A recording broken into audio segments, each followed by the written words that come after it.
e TV Nova Bahia Web, diretamente aqui do Cefó, do Instituto Histórico e Geográfico Baiense. Ao meu lado aqui, nós temos o orgulho de estar com José Otávio de Arruda Melo, escritor, jornalista e professor brasileiro.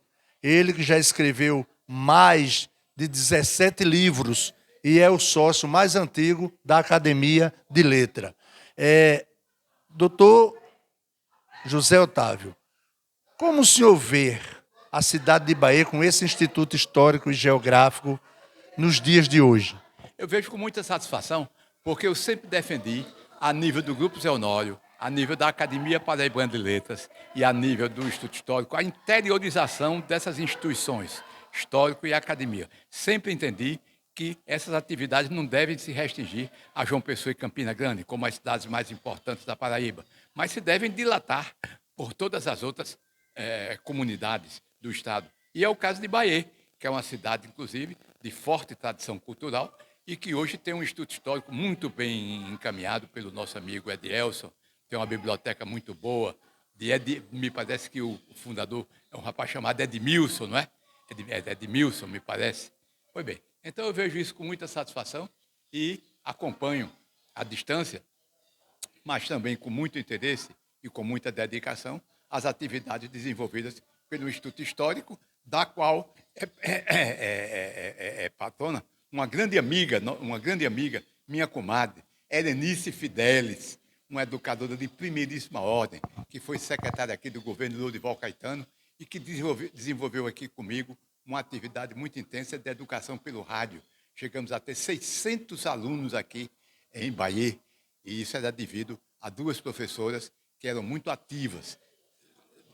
Uma delas é patronesse do Instituto Histórico e Geográfico de Bahia, que é Helenice Fidelis, e a outra, uma professora chamada Maria de Socorro Dália. Entre os livros que o senhor já escreveu na sua trajetória da sua vida, o senhor tem Aonde o Sol Nasce Primeiro, o senhor tem Luta e Resistência e tem também Formação da Crise, de 1930. Isso aí inspirou o senhor sempre a caminhar com o seu trabalho? Porque eu trabalhei muito com a Paraíba, né? Trabalhei muito com essa parte de história política da Paraíba. Eu era muito amigo de alguns grandes historiadores brasileiros, como Zé Honório Rodrigues, Hélio Jaguaribe e Francisco Iglesias, e eles me recomendavam muito que eu trabalhasse, que eu, na medida do possível, produzisse uma história da Paraíba. Produzi 3. Produzi essa, que vai agora na 14ª edição, que é a História da Paraíba, Lutas e Resistência. Estou trazendo até um exemplar aqui para o Instituto Histórico e Geográfico de Bahia. Publiquei uma mais recente de caráter cultural, porque esse aqui tem um trabalho mais político e social. Agora, tem uma outra que trabalho mais cultural, que é Nova História da Paraíba, das origens aos nossos dias, onde eu chego até 1919. Esse daqui chegou até 1914. Esse outro chegou até 1919. Depois eu retirei um resumo desses 2 trabalhos, que foi publicado por uma editora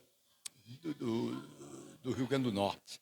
E é um trabalho assim, mais de cunho didático, mais dedicado às escolas, e tem um número de páginas um pouco menor, mas idêntico com o conteúdo.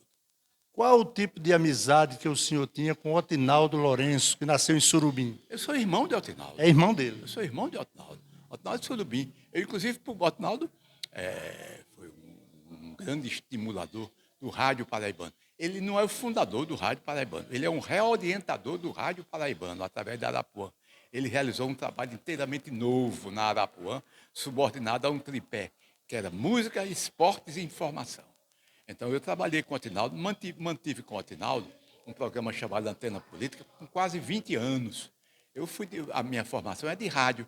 Interessante, em jornal, eu só trabalhei no Correio da Paraíba 3 ou 4 anos como redator esportivo. Agora, eu era muito ligado aos jornais. Aqui comparecia quase diariamente para discutir, para debater, para encaminhar material. Agora, em rádio, eu trabalhei muito tempo, e principalmente na Rádio Arapuã e na Rádio Tabajara. Sempre com o Otinaldo Lourenço, que é meu irmão, e eu me orgulho muito disso, porque, na verdade, ele é o grande reorientador do rádio paraibano. Eu tenho, inclusive, um trabalho sobre Otinaldo, uma biografia dual.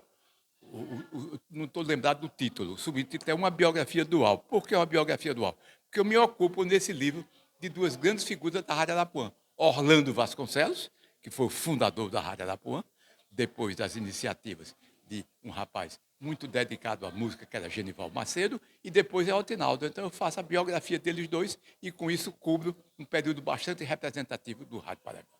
Qual a importância desse livro didático, dessa seleção de livro didático que o senhor acabou de ver agora aqui no CEFOR?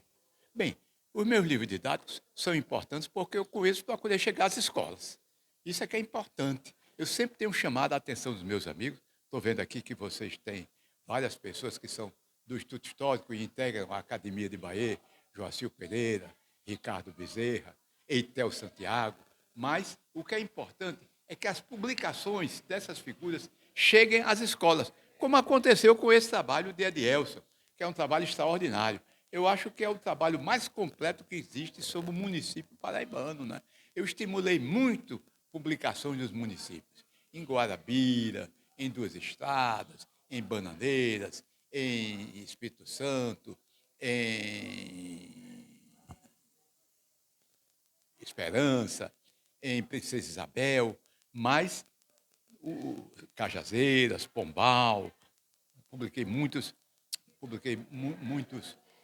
prefácios desses livros, pretendo até reunir alguns desses prefácios num livro que está previsto para o próximo ano, mais ou menos em junho, quando chegar o São João. Então, agora, o trabalho mais completo que eu conheço sobre o município paraibano é esse de Edielson e do seu colega. São dois rapazes, não é?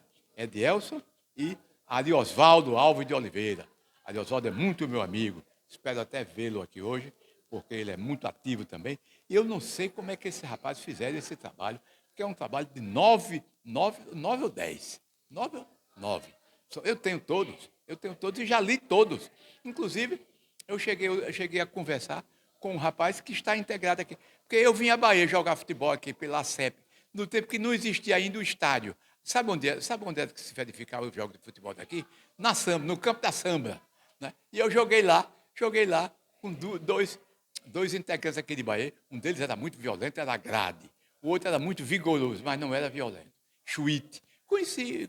Conversei muito com o Chuíte há uns 3 ou 4 anos, depois perguntei por ele e soube que, lamentavelmente, ele tinha morrido. Mas eles estão aqui, nesse livro nesse livro de Bahia, porque são 9 volumes. Eles focalizaram tudo de Bahia, né? Focalizaram a parte educacional, a parte esportiva, a parte social, a parte cultural, a parte urbana, a parte política, que é exatamente presidida pela grande figura de Lourival Caetano, a quem essa cidade tanto deve. E eu não sei como é que eles fizeram esse trabalho, um trabalho de 9 laudas, completo. Agora, é importante que esse trabalho chegue às escolas, que as escolas estudem a realidade de Bahia. E olha o nome dele, olha o Chuíte aqui. Olha o Chuíte, olha aqui. Alguns foram contratados para jogar em clube da capital. Em outros municípios, como Mirim, Curau, Fumaça, Chuíte, Zequinha, Jacaré e Arlindo. Eu cheguei a jogar aqui com o Chuíte, no campo da Samba. Eu pela CEP, Erivan Bezerra, que era cronista esportivo da Rádio da Baixada, depois da Arapuã também. E sempre nos finais de semana organizava o time da CEP para jogar aqui pelas vizinhanças da capital. A gente jogava no Conde, jogava em Cabedelo, e Santa Rita, Espírito Santo, Sapé e tal. E jogamos aqui em Bahia, onde eu fui colega de Chuíte. Muito bem, então meus parabéns para Edielson por lançar esse livro, não é didático. Como o professor falou, tem que chegar às escolas. Eu volto a dizer que é um trabalho extraordinário e que precisa chegar às escolas. É preciso tirar. Agora, uma coisa que eu sugeria, porque o trabalho ficou muito grande, né? 9 volumes não é fácil para essa turma nova. Então, ele terá de fazer o que eu fiz com a minha história da Paraíba. Eu tirei 2 histórias da Paraíba, depois fiz um resumozinho. Para, através desse resumo, chegar às escolas na suposição de que, com um texto menor, os alunos teriam mais interesse. Muito obrigado, que Deus abençoe o senhor e que o senhor continue sempre assim, ajudando a educação da nossa Paraíba, do nosso Brasil e, por que não dizer, essas crianças que hoje estão quase todas se perdendo, mas através do seu livro, através do livro de Edielson, através do estudo, eles procuram o caminho certo, como nós todos procuramos na nossa infância. Isso aí, perfeito. Eu fico muito satisfeito em ser entrevistado por uma emissora de Bahia, até porque a minha formação é uma formação de rádio. Depois eu fui para a parte de história, fui para a parte de política internacional, mas isso a partir do rádio, graças a um trabalho que mantive com meu irmão Otinaldo durante 20 anos, chamado Antena Política, onde havia uma secção de política internacional que era exatamente produzida por mim. José Otávio de Arruda Melo, escritor, jornalista e professor brasileiro. Muito obrigado. Que Deus abençoe o senhor.